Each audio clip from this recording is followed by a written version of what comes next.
Yan mga boss, may L300 tayo na ginagawa ngayon. Ang sira nito mga boss, ang kanyang compressor, ang kanyang shafting sa gitna, maluwag na.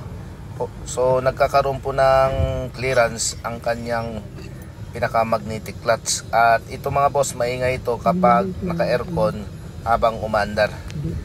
Ang gagawin natin dito mga boss, i-check natin kung ano pong dahilan kung bakit po siya may kalog at umiingay.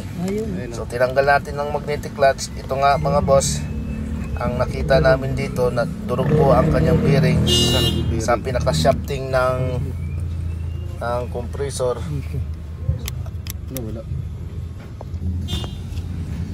Ganito lang po pag magpalit po ng bearing, sinisikwat lang po namin itong pinakagitna kasi dito nga po nakalagay ang kanyang bulitas po dito sa pinaka-bearing niya. So yun nga po, naglabasan po ang kanyang bulitas sa bearing, kaya po nagkaroon ng uga ang kanyang shafting. So ito mga boss, ganito lang magtanggal ng bearing. At ito, papalitan na po natin. Ito ang kanyang bearing na bago. At ang number ng bearing niya mga boss, ito lang naman ang number niya, 6000. So ito po ang ipapalit natin dito.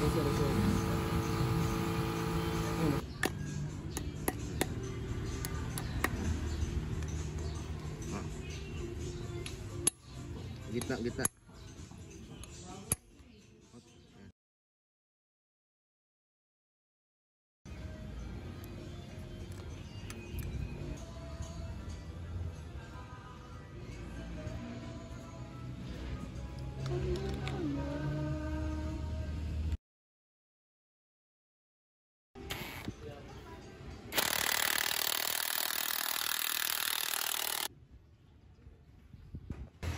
So ayan mga boss, tinisting na natin ang pinaka-clutch nito. At ito nga, gumagana na siya at maayos na. Ito.